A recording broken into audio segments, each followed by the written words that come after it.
Happy Saturday and welcome to another session of our market weekly analysis or weekly market analysis. I hope you all had a great week and good start for your weekend. Again,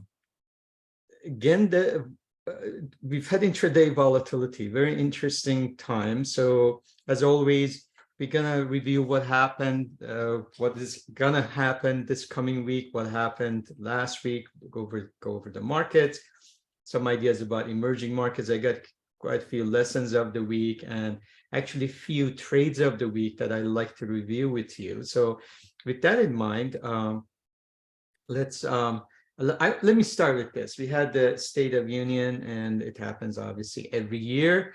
So I thought, let's start with this. So this is a little saying I read like in 2013, I think.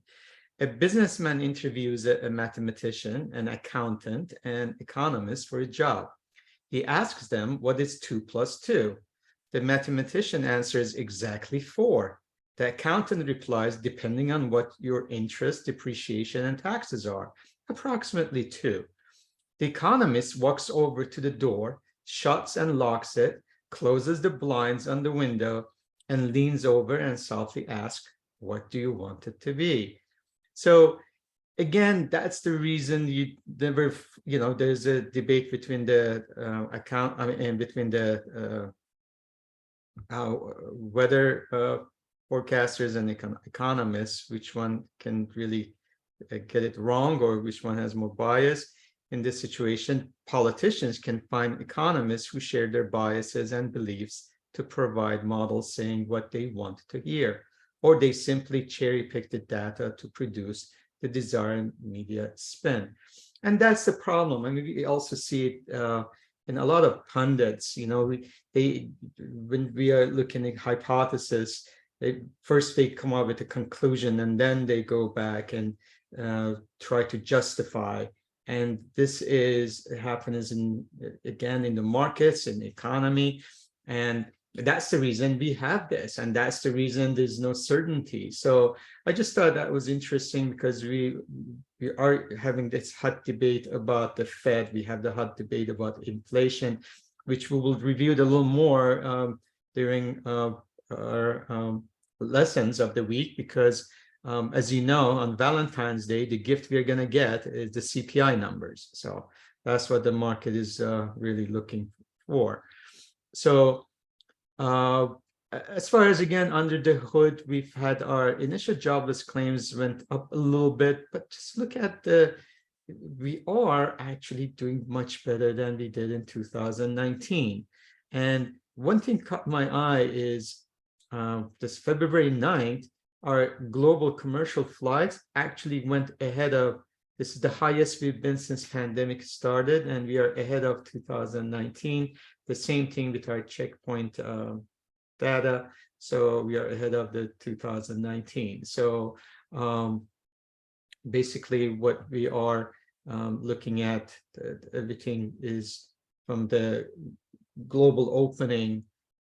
There's been a lot of changes, but things are looking okay from this point of view. You see some of the airlines actually doing well. The problem is obviously with the box office receipts.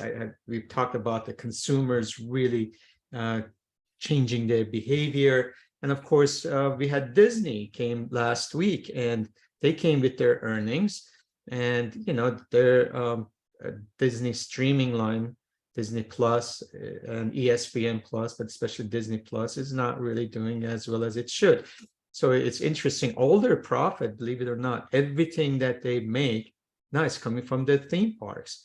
I mean, if we put the theme parks aside, they will have zero profit. So every penny that they are making is coming from the theme parks and not the streaming line. And because they cannot really compete in the way that with Netflix, because Netflix has that independence, produces its own thing. You don't go to the theaters to watch it. So that's why, again, the box office receipts, you see, we are way below what is in 2019. So what happened last week? Last week, I think the big news was the interview that Chairman Powell had on Tuesday with Rubenstein at 9:30. And other than that, really, there weren't a lot. There was a lot of central bankers speaking. So the market was really looking to see what the Fed presidents are talking about. And all of them uniformly, they still think that they're going to continue with the higher interest rates. And one of the things, we will check our interest rates, and we'll see the high, when you look at the 30-year and the 10-year, now it looks like the markets are resigning to the idea that maybe there won't be any interest rate cut. And the Fed has been emphasizing that. So they are thinking that maybe we have overestimated. So that's what that you will see, that our 10-year yields, for instance, did really drastically went up. That was pretty drastic last week. As far as the only other thing was the University of Michigan consumer sentiment actually came better than expected. So this week, what is the big thing this week is, again, Valentine's Day, 5:30 a.m. Pacific Coast time, is the CPI numbers, month over month. And you can see year over year is at 6.2%. Expected prior month was 6.5%. So the idea is that, the direction is going to the lower, and what Fed pays attention is the core CPI. So just be aware of that.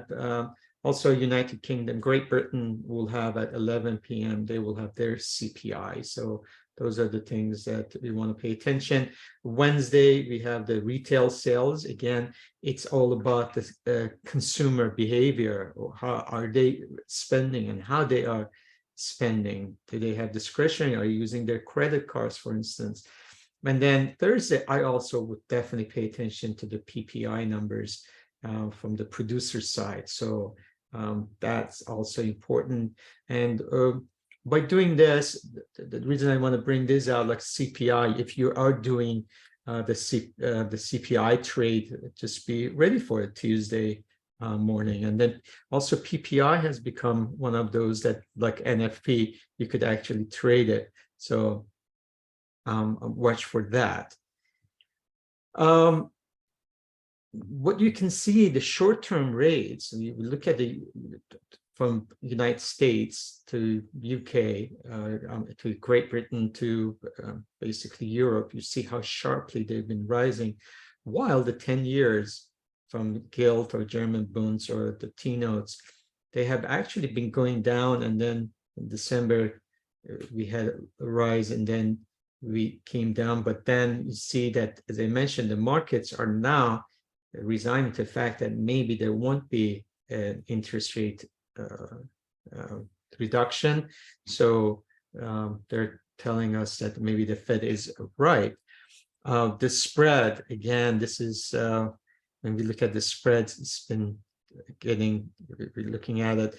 It's this week, we actually at one moment we hit one of the highest spreads since 1980s, beginning of 80s. So that's again, we will see, is that foretelling us about the recession.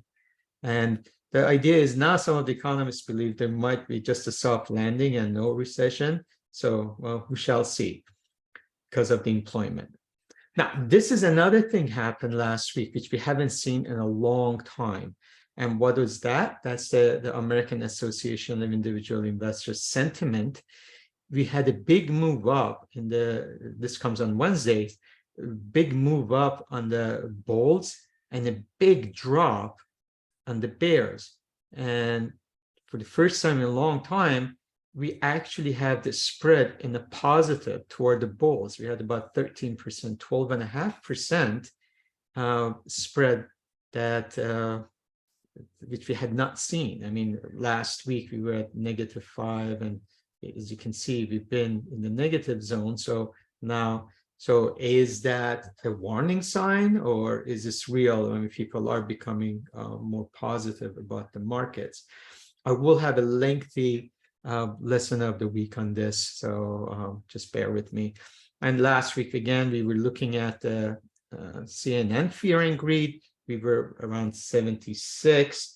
So it was close. I mean, it was extreme greed, and we got a little correction in that. We're still in the greed. And again, the markets are just waiting the CPI numbers, because we won't have another month. Well, another after CPI, there will be another month before the Fed comes out with their decision for March. So what kind of week did we have? Obviously, we've had a hot start for the year. The markets have been on fire. I think it was 6 weeks in a row for the NASDAQ. And so the Dow has been the weakest, but it was last week was just really flat, did not move 0.7%. But NASDAQ was down 2.41%. So there was obviously there's like this Google news, and you would think maybe it is because of the interest rates did go up, and that affects the technology mega caps. S&P was down 1.1%, again, just the average of these two close to that. So basically financials are holding their ground. So I think that all of the markets are really looking at the interest rates, they're looking at the dollar. So we will discuss the dollar in our charts. So basically, we will see the chart of Dow was the strongest index last year, but this year has been really done nothing. And so we are down 1.26% since January 13th high, and we are up 2.85 from January 5 low. So S&P is down only 2.14% from February high, but it's up 7.41% from January low. And you can see the big winner, which was the big loser last year, is NASDAQ, which is up 13.71% from January 5th, low. So for the week, we were down 1.43%. Now you can see in a down market, all of a sudden, again, now intersensitive segments of the economy or the markets, the companies, the growth, underperformed the value. So, and then obviously small growth basically was had the lowest return. So let's look at the charts and where do we stand? And I mentioned last week it was important to pay attention to this week, especially we had a wedge on our trend line on a weekly basis. So we've talked about this number, this 4,200 is a number that it's a round number, but also it was a resistance. And it was the 78.6% in a retracement from the high to our low of October. And so where are we now? We just touched that 61.8%. We're still above the 21-day moving average. So there's indecision. Again, there is not, I would not say we are completely, this is bearish because we still have support, but I think this is kind of wait and see to Tuesday. And so in that point, we see that 4106 has also played a role, but that 4200 is our major resistance. If we break down, we've talked about that 3900 zone. So that could be the place that if we just continue, if the market's decided it's February again, so we'll see if there's some profit taking going to happen, because the markets have had amazing run, especially the technology stocks. A lot of beaten up stocks, they've been going rampant. So as far as our when we look at the Bollinger Bands, you can see how we did go outside the Bollinger Band on S&P and then just came back. And what happens is they became overbought. Now the momentum is down, but we are parking the car right on 18-day moving average. Now MACD is kissing those lines. So again, we haven't gotten the sell signal, but that's why we want to pay attention that Tuesday. So what happens if you break through that 18-day? We will go back to the next line of support, which will be the right now it's the Bollinger, the lower edge of the Bollinger Band, lower band actually. And when I look at the weekly, and that's what last week again we talked about, there was that resistance at 100-week moving average for S&P. So and also the Bollinger Band on the S&P weekly. So that was our resistance. So right now we've been rejected. So is it possible we go back to that 18-week moving average? We are overbought, although the MACD is still, as far as the trend is up. As far as the NASDAQ, it's the same thing. Again, we went outside the expected move and came back in. We are above the 18-day, but the momentum is now down. The same story, we are crossing that the MACDs are, the lines are almost in that point. They're kissing each other, but I think it's going to be wait and see. When I look at weekly, we did go outside the Bollinger Band and then came inside, and we are overbought.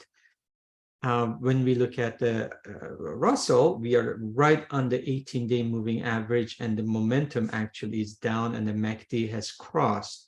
So this is something we want to watch. If we break through that, then we are going to go to the next line of defense, will be the lower Bollinger Band. As far as Dow, look at this. Dow is just really, the Bollinger Band's been very flat. We go back to the beginning of December, and this is the behavior we've had. So again, Dow was strong, lost the least amount of money last year, but right now there's again, it's pretty flat. And the same thing on a weekly, it's even more visible how we've been just right above 18-week moving average, and 18 and 100-week moving averages coming together. Although, again, you can see the divergence in stochastics, although MACD is still up, but it is doesn't look as strong as it was before. So the transportation outside the Bollinger Band came back. We are at 18-day moving average. VIX. So VIX Friday, we actually did go outside the Bollinger Band and came back in. So the momentum is actually up. The VIX has been flat. Obviously, the market has been doing, been doing well. The question is VIX, I've said it before, we have not gone below that 18 area zone or close to that. We are 7. We've been parked right around the 18, that support. So historically still it's high. So basically VIX has not given up as far as volatility. I mean, it's been pretty quiet in a sense, but for the markets that have had such a big move, it has been pretty quiet. This is what I want to pay attention. It's the volatility of VIX. So what it is saying to us, you can see VIX was actually quiet, but we've had this uptrend. We broke above the 18-day, we got rejected at 100, and we are back. We just last week, we are actually outside the Bollinger Bands on VVIX. And what the VVIX is telling us, that there is a little nervousness in the market. So what is happening, it looks like that the premium that is being paid for the options on the VIX is getting higher and higher. That means they're willing to pay more and use the VIX as a hedge. So basically, there's been a lot more activities in VIX and the call side. So basically, they are willing to put more, again, premium, and that's why we see this move. So there is hedging going on. So perhaps, first of all, because it's been such a good start to the year, they want to protect their profits, but also they're waiting to see how the CPI is going to look. So that's a big factor. So that's why you see this. This is a big move in VVIX, but most likely will come inside. But if we continue with this, that means there's more hedging going on. As far as the other big factor, which is affecting the NASDAQ, especially, and actually the equity market, is look at this move from last week. The 10-year yield, has been we were actually hit for a moment. We were at 337, and now we are at 374. So that's about 37 basis point, 30, maybe even actually, yeah, 40 basis points. So, but we are against that 100-day moving average. So does that mean that there's something is known here, or is it really that the bond market is, as I mentioned, they have given up on the, they do believe there will be a pause, but they've given up this year. We are not going to see an interest rate reduction. So this is a crucial moment. We are embedded. MACD is up. So pay attention this week. I think obviously they're waiting for the CPI numbers. And the same thing when we look at on a weekly basis, again, that's 18-week moving average, which is similar to 100-day. So one thing is we are oversold. So is it possible that on a weekly basis could break above this and go to the next Bollinger Band, upper Bollinger Band? And we inverse the whole thing with the yield. You see how the 10-year note is behaving. We are right on the 100-day moving average, embedded in oversold, and MACD trend is down. The same thing on the 30-year bonds. Again, we got rejected at Bollinger Band on a weekly. I'm sorry, this is the 10-year. On a weekly, you can see we hit the Bollinger Band. We got rejected. Momentum is down on a weekly basis on 10-year. On the 30-year, again, we are right on a 100-day moving average. Will that hold as a support? And does that mean the yields could come down? Or does this mean that we are in a point of breaking and the yields could go up? So the dollar, consequently, especially after the big job numbers that came, and which there is a question about those 517,000 job numbers, whether they were selected differently than usual, and there was a lot of seasonality, and that will be adjusted. Regardless, there was a higher anticipation of a higher rate, so the dollar actually had a nice move. So that's where we are right now. So now the markets are watching the dollar, and the higher dollar is not good for the markets. So, and basically that means a higher rate. So we are embedded in the dollar. So that CPI number is going to play a big role. As far as euro, you can see it's complete opposite. We are embedded on the downside. As far as gold, again, I've been saying that I'd still hold gold, but seasonality, I think the meat of it, we've talked about, usually end of September, October, it's the seasonality for gold. I usually buy it, and the end of January is the time to lighten up. So this is, again, depending on what the CPI is going to do. There's disappointment from, we will talk about China when I talk about copper, but that's, and of course, the dollar strength and also the higher rates, so it doesn't bode well. But in the long run, still there's a lot of diversification value on gold. So I think it was time to lighten up, but at opportune time, I think the gold still will be a buy. But right now, again, technically we are embedded.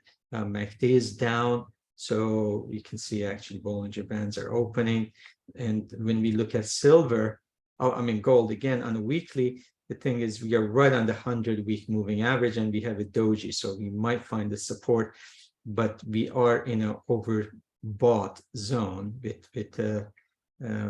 from a stochastic point of view. So again, awaiting the CPI number.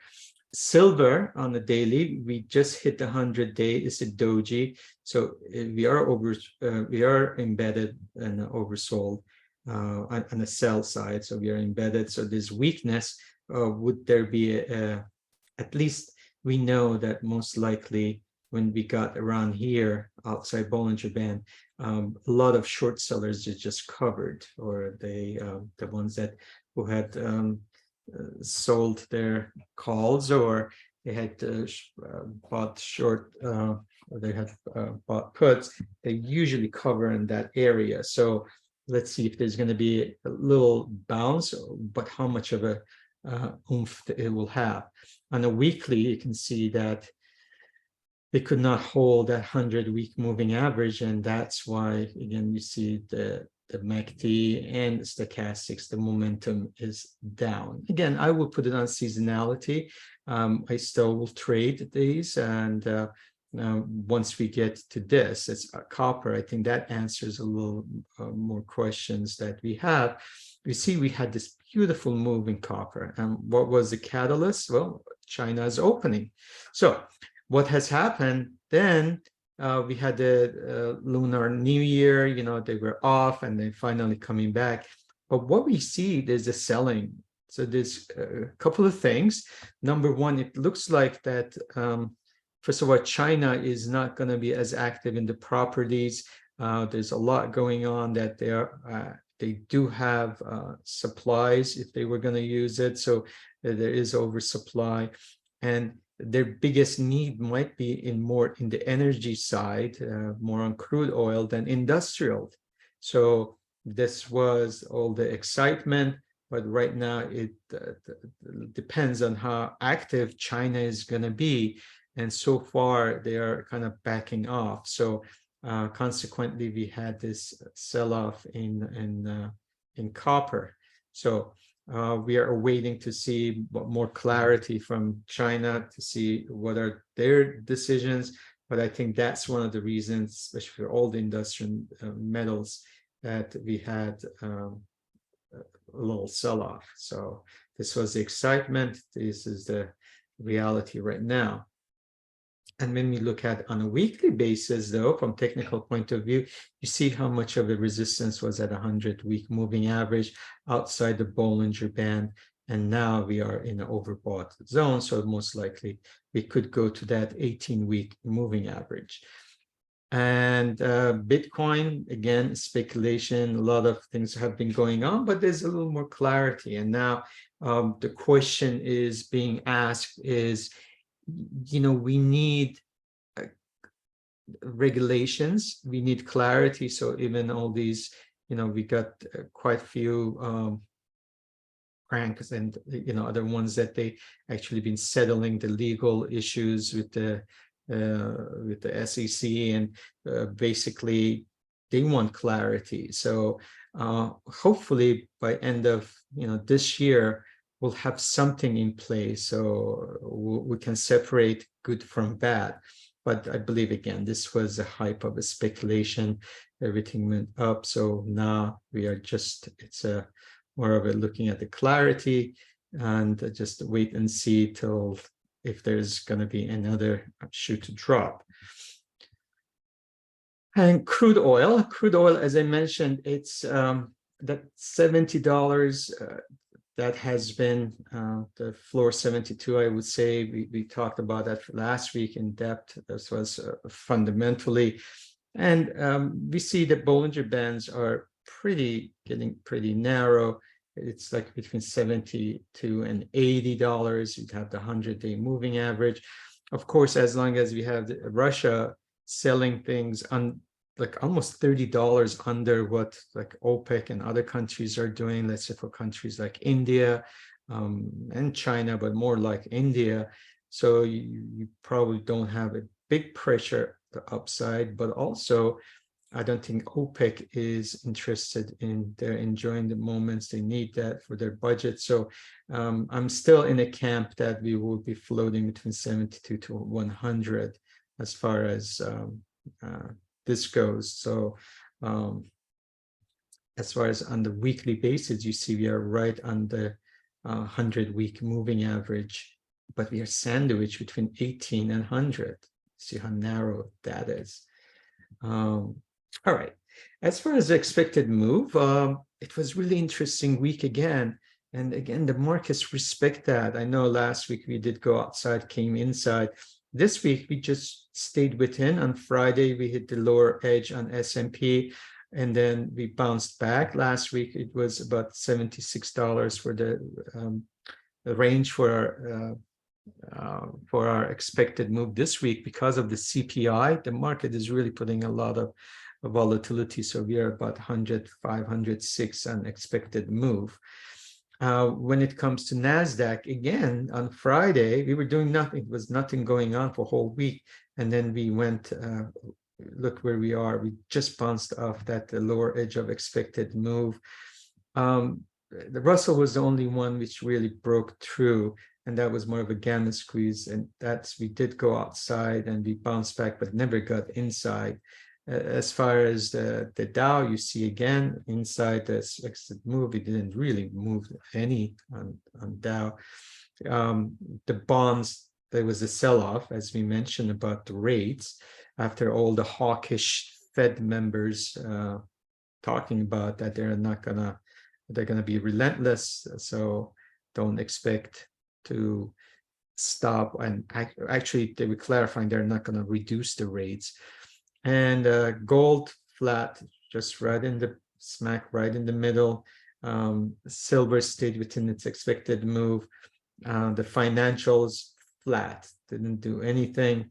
And then energy was a big one with the likes of, there's a lot of, we had a class on the buyback last week, and you see there's a lot of energy stocks are actually very active in buying back their shares.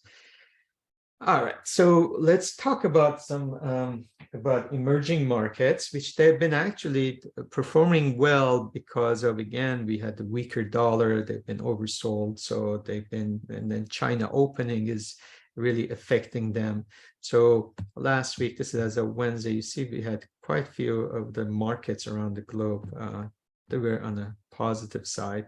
China, after the new lunar year back, and reality is hitting, there've been again some questions about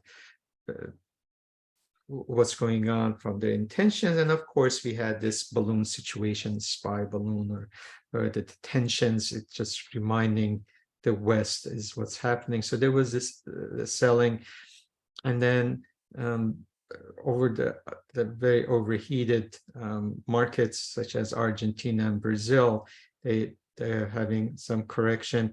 Mexico was down. We will discuss that shortly. And then it caught the markets by surprise. Now, interesting thing is Egypt. Again, these are in local currencies. Their currency is just down out. It's not looking good. So there's need a lot of help. But internally, obviously, the markets are doing well, but not in dollar sense. So this is what happened. So our two neighbors, I got two news, first of all. And first of all, on Thursday, the Bank of Mexico raised its benchmark interest rates more than expected. And it signaled that at least one more increase is likely as inflation takes longer to recede than it had foreseen. So the 5-member Board of Governors, what they did on Thursday, unanimously increased the overnight interest rate target by 50 basis points to 11%. Now, why was it surprise? And that's what you could see the market's reaction. By the way, this was the 14th straight increase since mid-2021. They thought, Fed just came out. They did the 25 basis point. Canada just paused. They said they are not going to have any higher increases. So these are the two northern neighbors. Yet Mexico felt that they need the 50 basis points. So that's a sign, and that's what the markets reacted to see. Is this going to continue? And on top of that, we go to our neighbors to the north. Now, the same time, the job market, the Canadian labor market added 150,000. They were expecting 28.9 thousand. And basically, that was a shocker. The unemployment rate is at 5%. And again, this is just a couple of weeks ago, Bank of Canada said they're going to pause. So what are they going to do now? So, and is this going to put pressure on the US? So that's why I want to share that with you. The other thing is we have in Nigeria, which is the most populated, largest population in Africa. They have an election on January 25th. But unfortunately, this is one of the reasons, as much as I want to be, I am positive in Africa in a long, long term. There's just so much positiveness going on, but unfortunately, there are things like this. The annual deaths from political, economic, or social violence. And now we have the, again, the elections coming up. I mean, these are pretty big numbers. So insecurity is a key risk heading into the Nigeria's election. So we want to watch that. So hopefully we won't have that much. But again, that's a big factor in developing countries. When you're investing in a country, you want to have security. You want to make sure your votes are, as peacefully counted as possible. And here we are. And that's, again, we're going to have it in less than 2 weeks. The food prices obviously had gone up tremendously. It has affected, most of the world, especially poorer and developing countries, and even the poor in developed countries, because they're the ones who get the biggest percentage of their expenses and the necessities. And obviously food, when it doubles, if eggs goes 70% up, it doesn't affect the higher income, but it affects tremendously the lower income.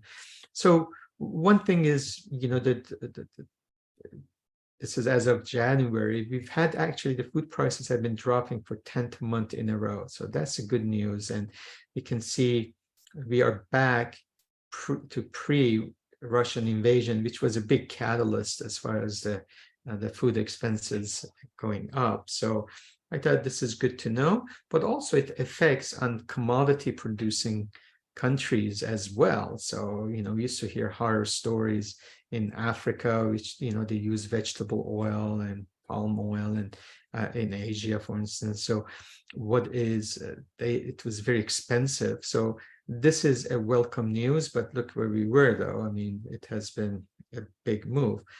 Speaking of that, we've talked about the opening of China, how it affects its neighbors. And for instance, we've talked about Vietnam and Thailand and Malaysia and Indonesia. So Indonesia economy actually expanded 5.3% in 2022. Its best year since 2013. And what it did, it was on because of the revived spending and the high exports. So the household consumption accelerated, boosted by travel and COVID-19 restriction eased. So you can see we talk about, you see once in a while we talk about tourism. Exports rose to 292 billion. And what it was, again, this was last year, thanks to soaring commodity prices following the Russian invasion of Ukraine.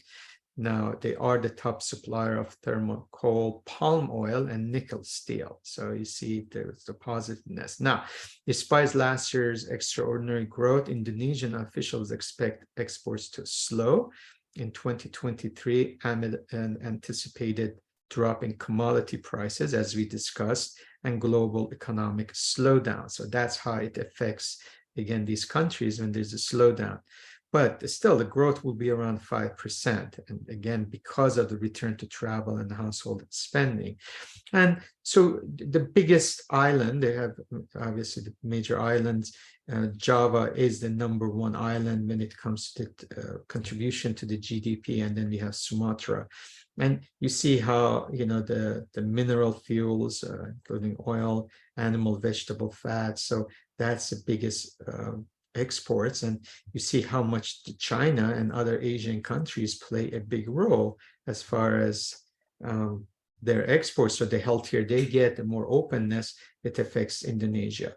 One negative things I have to say when you're analyzing, again, these countries goes back to the political. So they do have elections this coming week. So we shall see how much that's going to affect. Unfortunately, they're not usually not as smooth.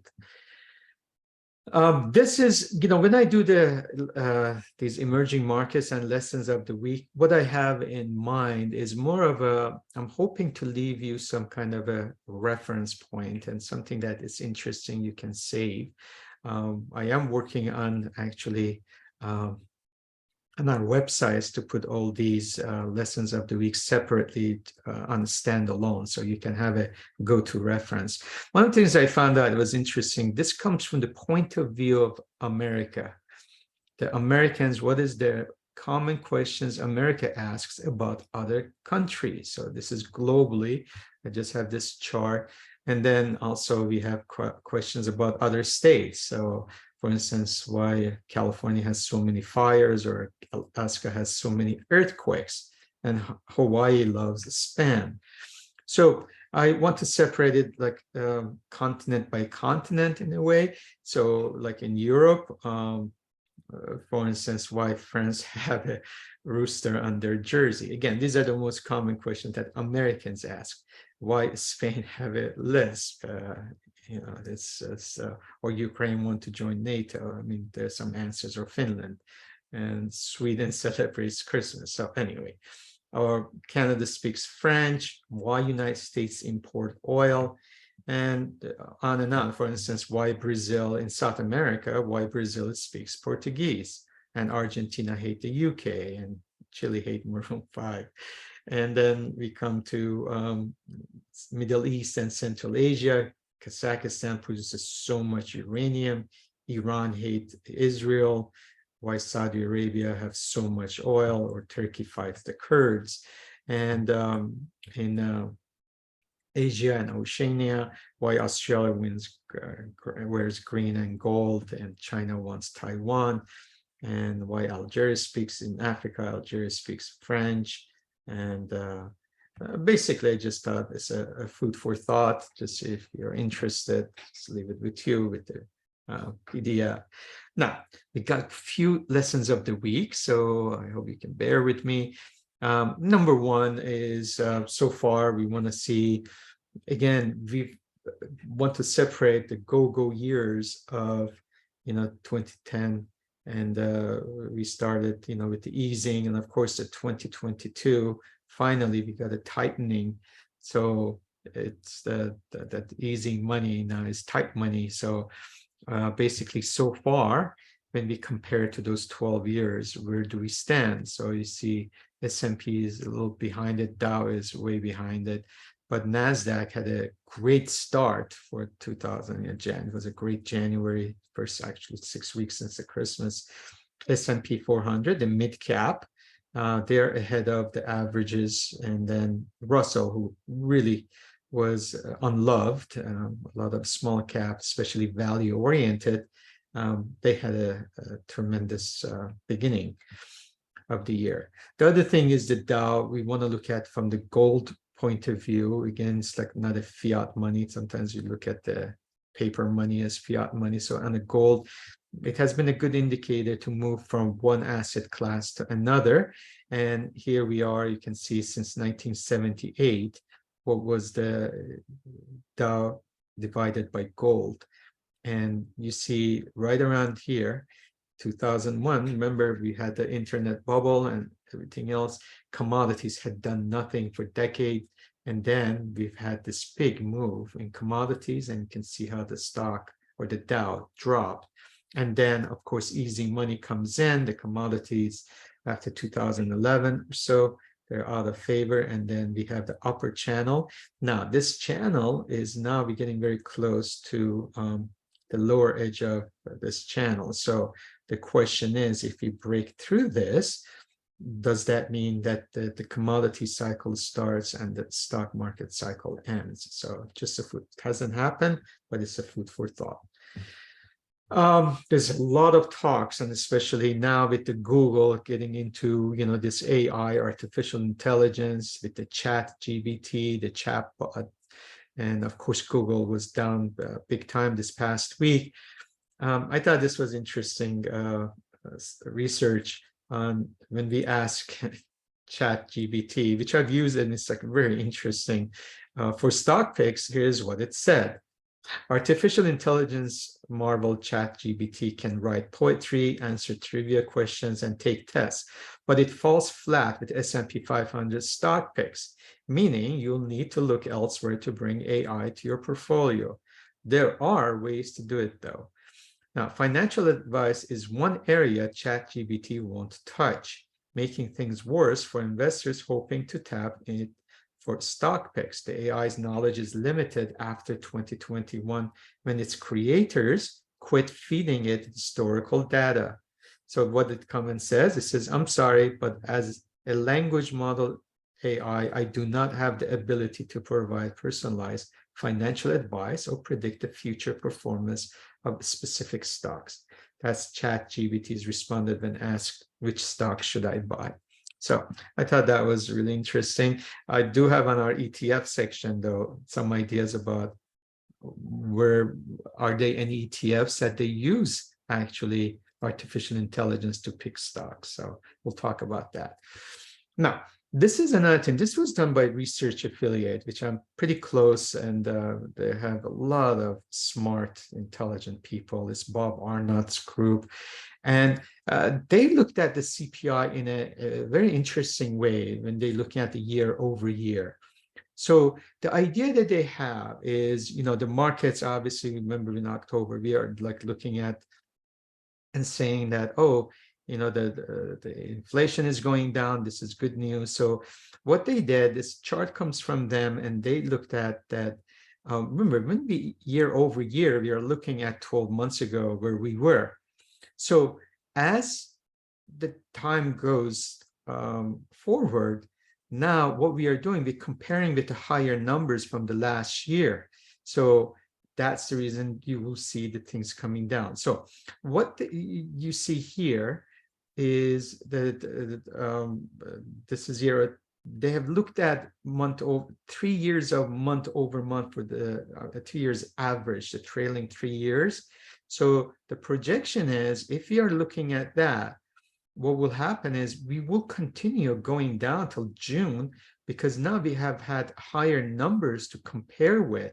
So naturally, if things are staying constant, we will have actually better numbers. So the reaction of the market is, it should not be static. We have to look forward to. So the idea is that we will see a lower numbers. Now, the other thing they looked at it is, by the way, this is the actual, so this is the projection based on the month over 3 years. Now, if there is no inflation, basically, then we will go actually to zero. So let's say just everything will drop and we go to zero.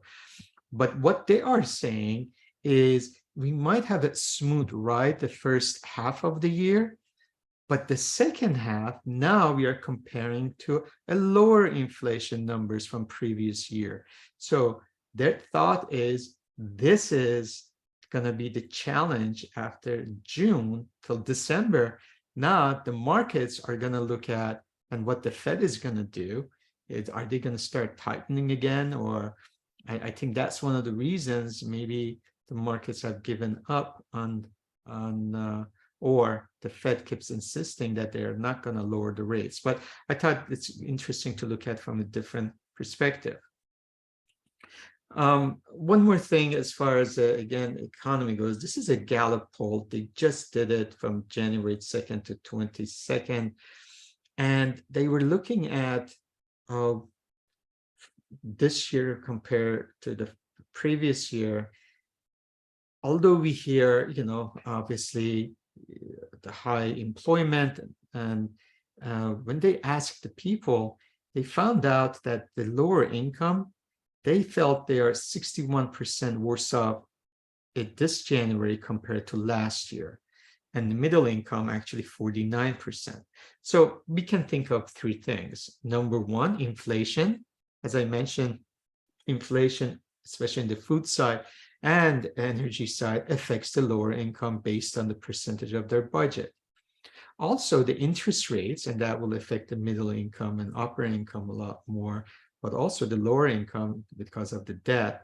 And then the third one, it would be the stock market. So it was a negative year. So it does make sense in that way. So it is important to take that into consideration, that when people say, well, there's a high employment, everything is hunky-dory, well, we want to pay attention. And that's why I mentioned I'd like to pay attention to the credit card usage, how much debt is being accumulated. Remember, because of pandemic, there was a lot of obviously fiscal and monetary easing in the sense of, checks coming to the households. So those are all dried out. So that's, that's the end of that. Now, we are looking at, just mentioned about Bitcoin, and let's take a look at, for instance, Tesla, which, it's doubled from its low, and it's up, it actually hit up over 68%, 70%. But still, year over year, it's down big time. This happened in 1999, if I'm not mistaken. So there is a phenomena or effect called Dunning-Kruger effect, and some of you probably are familiar with it. So it's generally what it does. It occurs when a person's lack of knowledge and skills in a certain area cause them to overestimate their own competence. By contrast, this effect also causes those who excel in a given area to think the task is simple for everyone and underestimate their relative abilities as well.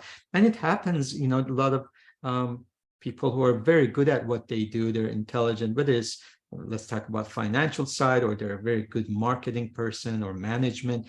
They just assume other people are. So when they're doing their own things, they're assuming that it is the way it's supposed to be. So they underestimate their abilities, and the confidence sometimes is not there. So they become, and the analysis paralysis comes into the picture. And again, they feel that they're not as good as they should be.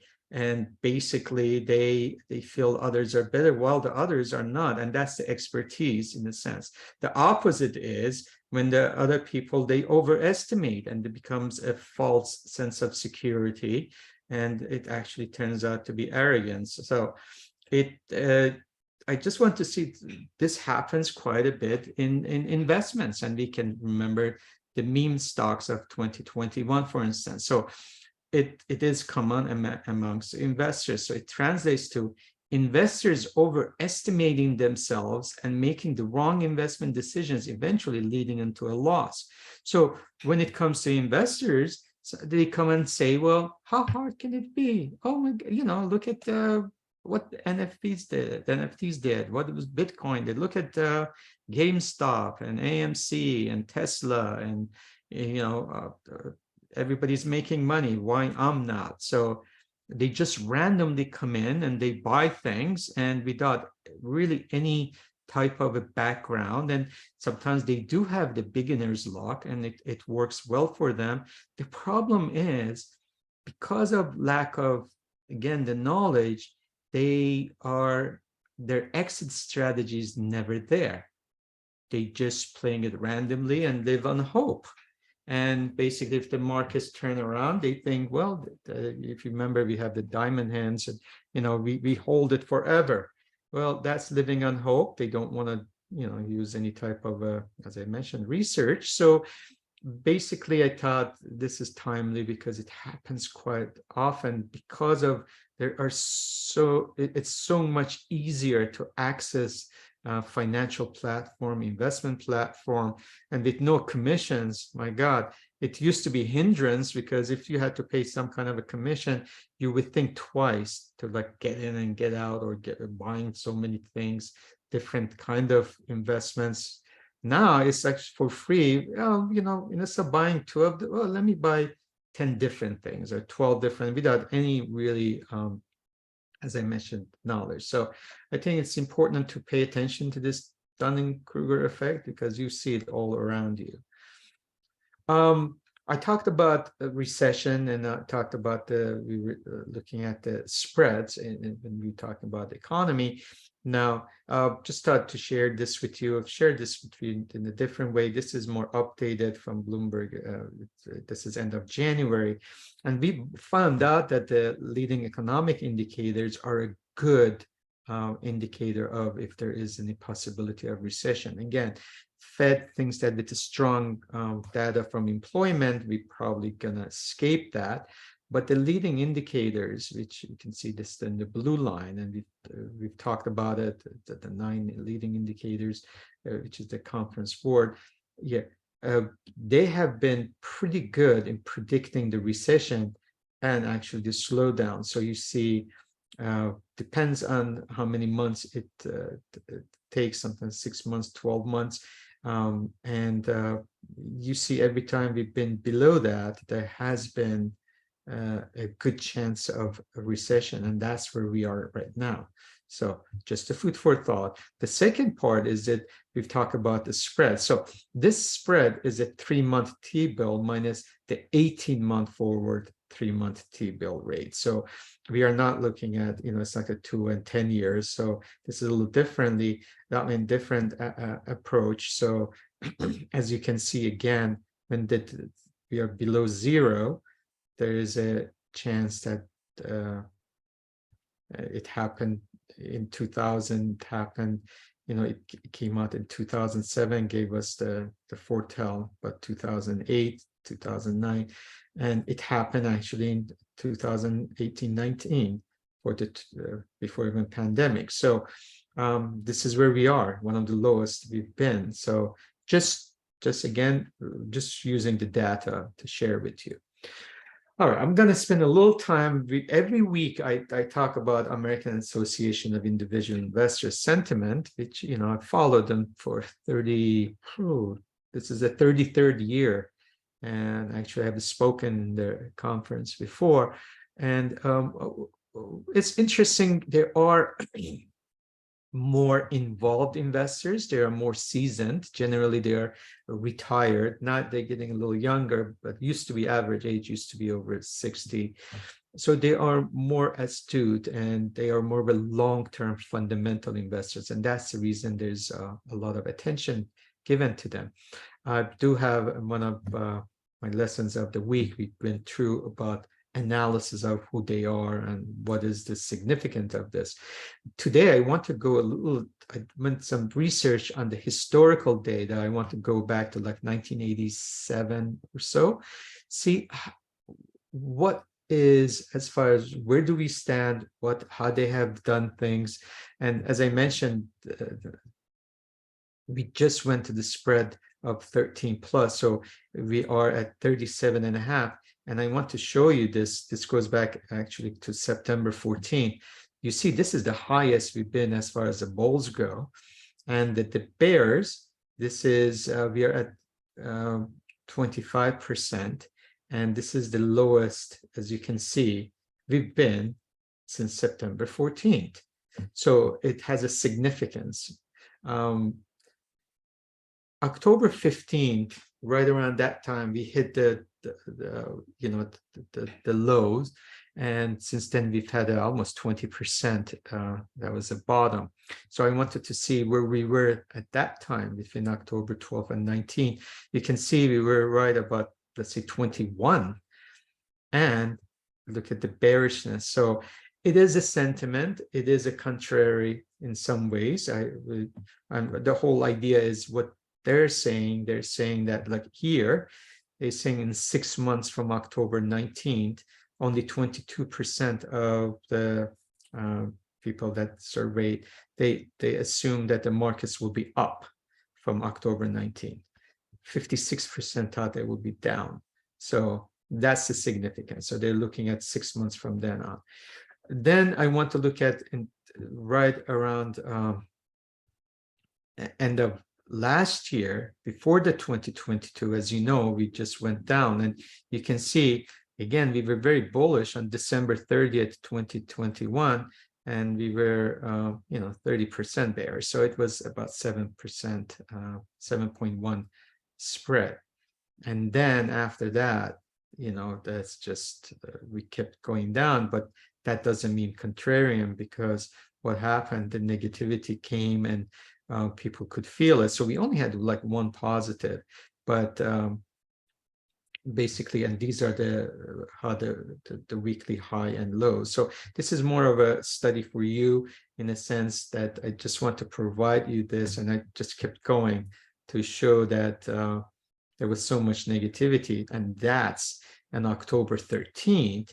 and the 20th, we hit the highest that we had seen, and that was a turning point. That was like 35.85 or 34.91. And again, I will encourage you, if you have a chance to watch, if you ever had a chance, on October 15th, our weekly market analysis, and we had talked about how crucial that moment was. But anyway, so these are for your records. Then I wanted to see again that the spreads, and going back to the pandemics, what happened right before the pandemic, where were we? And then you can see we hit the highs right around March 12th. And after that, it was negative. And what happened to the market? So on March 12th, we were at 27. And then March 19th, we were at 22.80, 21.91. And then things turned around. And so as long as we had the negativity, the markets were going up.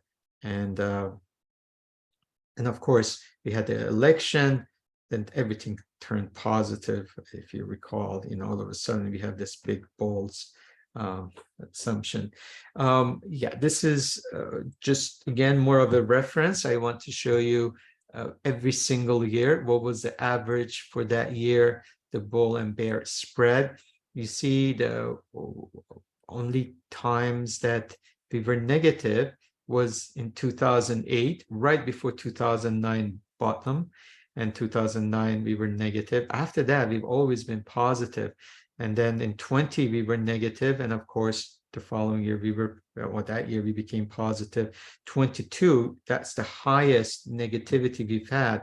So that might be a foretelling this year probably will be positive.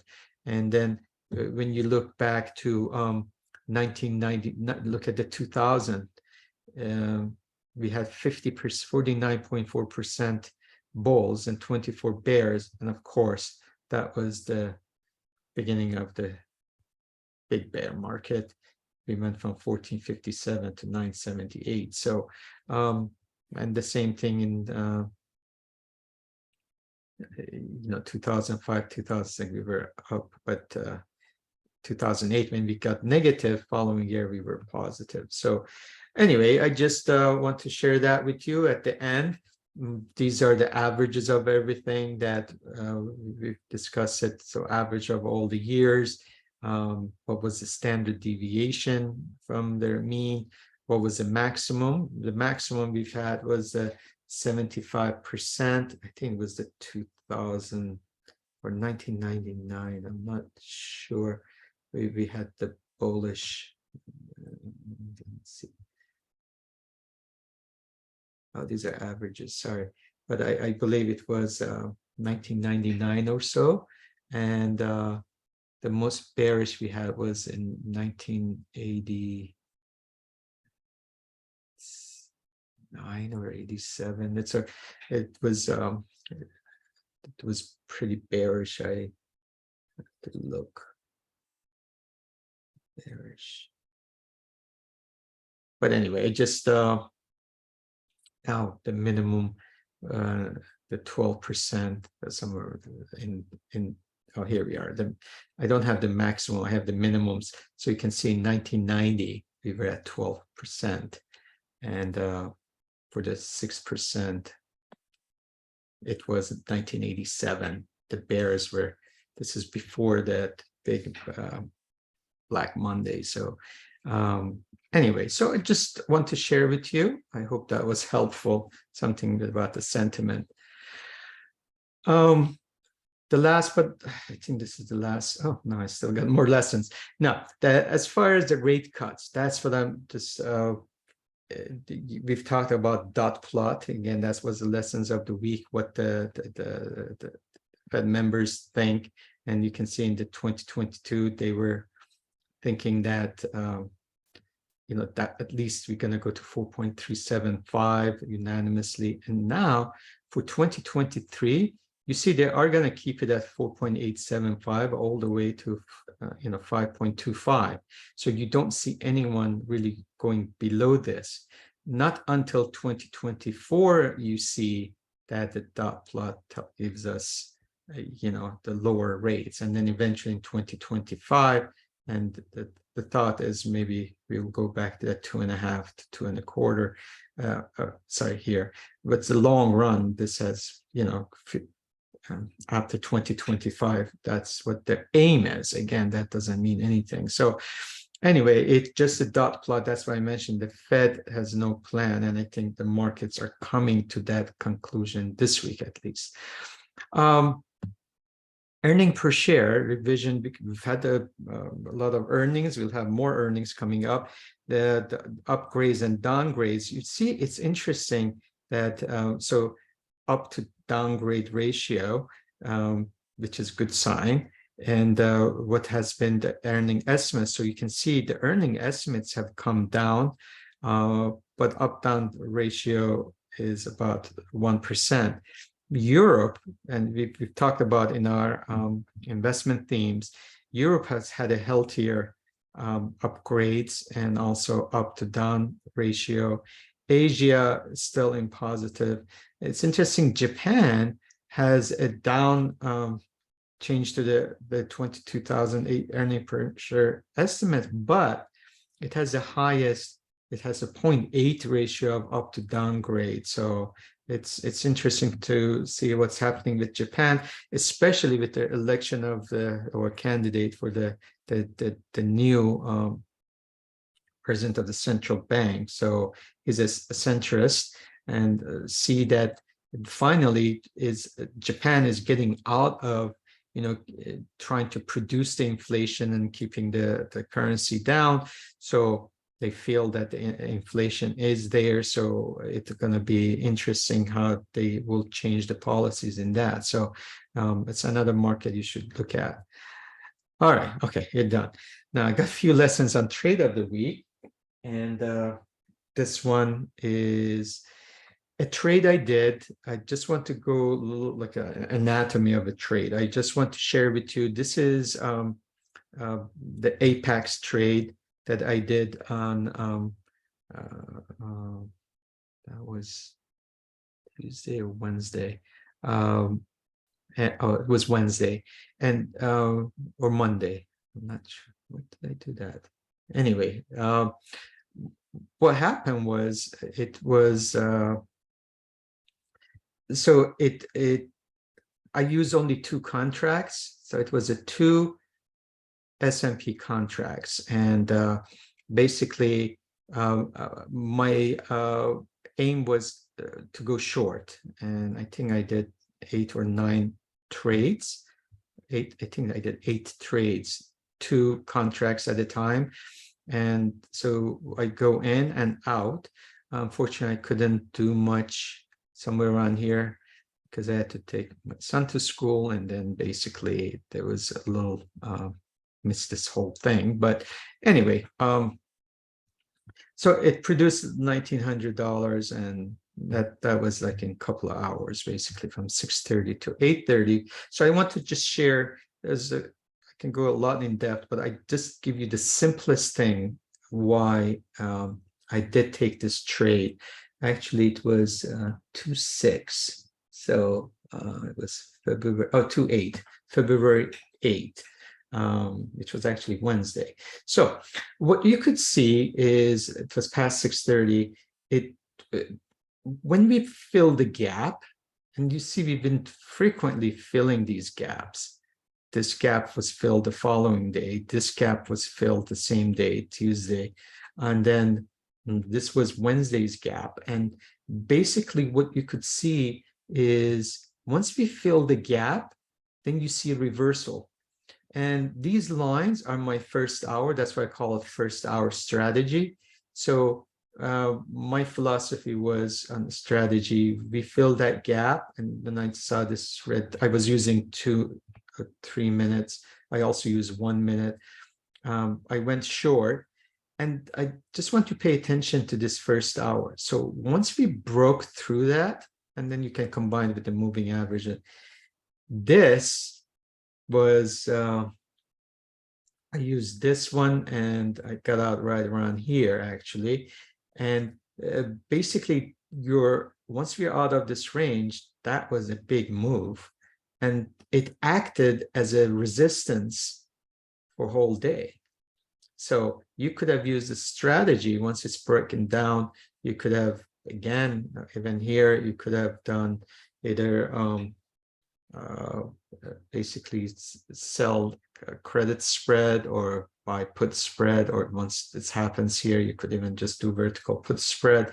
So basically that was my philosophy. I just stopped here. It was good enough. That was one of the Apex funds. I past, we go forward. This is Thursday, and this is Thursday's gap, and you can see we filled that gap. This is the previous day 60 minutes. You see how we actually opened right at the 60 minutes of the previous day 60-minute high. We went, and then this was our 60-minute low for Thursday, and we floated around between the previous day 60 minutes and this day 60 minutes, couldn't hold it. And after that, I want to take a look at, we just basically decided to go down. And then I didn't take this trade. I had a meeting, unfortunately, so I was out, but this would have been even better trade. And you see this 4,100, the round numbers we've talked about, how it became actually a great resistance. So that's another trade. Now, I also did a trade, and this is actually on Friday.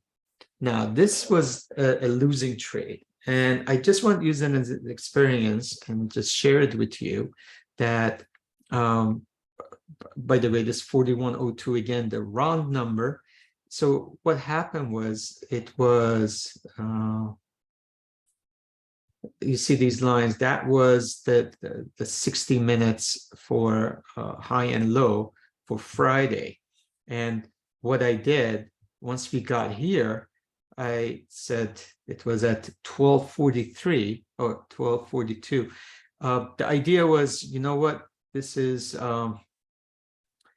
we are close to the round number. We're high of, we are right, the resistance at the 60-minute. And so I went short. And then I just didn't wait too long. And obviously I got out at the wrong place. But anyway, I had put my target at 12:50. I just closed this.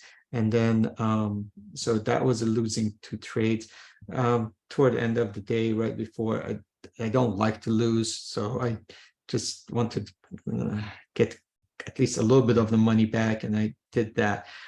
As you can see, it did go to that high. I mean, the bracket at like 4102. That was that 4100 area, and it respected the resistance. The reason I share this with you, and I've talked before, I've emphasized, you know what, last 30 minutes for, it's not for the retail investors. The professionals chop your head off. So do not get tempted to play, after even 12 o'clock, because as more the bond traders come in, is 12 o'clock, I would not recommend. At the end of the day, there's a lot of fill and kill, they call it. So there's a lot of, movement, in a sense that they take money away from you, in a sense. So that was a mistake, but I did try it. So do not, for the last minutes, no. Don't get tempted. Just watch it, especially it's Friday, for God's sake. And also the CPI numbers are coming. So anyway, this was a net was a losing trade, but it was, again, an experience. So now this is the courtesy of Matthew. He brought it to my attention. This was the Tuesday when Chairman Powell was interviewing at 9:30 West Coast time. So it was somewhere around here. And then 9 o'clock, 9:30. And he started talking. So Matthew said he was watching it, and then he said it happened at 1, 2, 3. This is a 1 minute. So because we had the up, down, and then the up. And once we broke this, it went up really nicely. You could see the moving averages. And then, of course, you could get out somewhere around here. Once we broke below the moving average, you see the MACD is crossing. The other thing was very visible, and I did have it in another on a 5-minute even. You see this nice double bottom, and you can see again the MACD is crossing. So on the second bottom, we are already in a positive MACD. So if you want to be really conservative, we wait for I do have the 8, 20, and 50 moving average. So once they cross, you could have actually started either go up here, or once we break above, we have a breakout above the 50. I mean, look at this move. It would have been going from 41.20 all the way to 41.80. Not that you would have gotten all of it, but you see how that 50-day moving average was this 50 bar moving average was such a beautiful support. So you could have actually even gotten out here. So this is, again, courtesy of Matthew brought to my attention, but this double bottom was very clear. Last but not least, spoken one of our strategies, gold spike. It happens. This is more of a scalping. So it was interesting to see it. I think it was either Friday. Yeah, it was Friday. I noticed that I used, you can see 100 LRC. You see this huge volume came in. We were outside the LRC, and with this volume and being outside LRC, this would have been a pretty good trade, because you could have put the stop loss down here, and you get 2 points or so out of it. So it's about, if you do futures, it's a couple of hundred. So I just want to give you an example that happened on Friday. All right. Toward the end of our session, ETF of the week, we had the global energy. As you notice, how XLA did very well. The IXC was up 4.1%, and got quite a few of the stocks were doing well. Underperforming was the fintech innovation. ARC-F was down 9.2%. Again, mainly the Coinbase, for instance, and related to the crypto and fintechs. And then the other one was a global energy. Again, it was pretty good to fill. And ARC Genome Revolution was down 8.5%.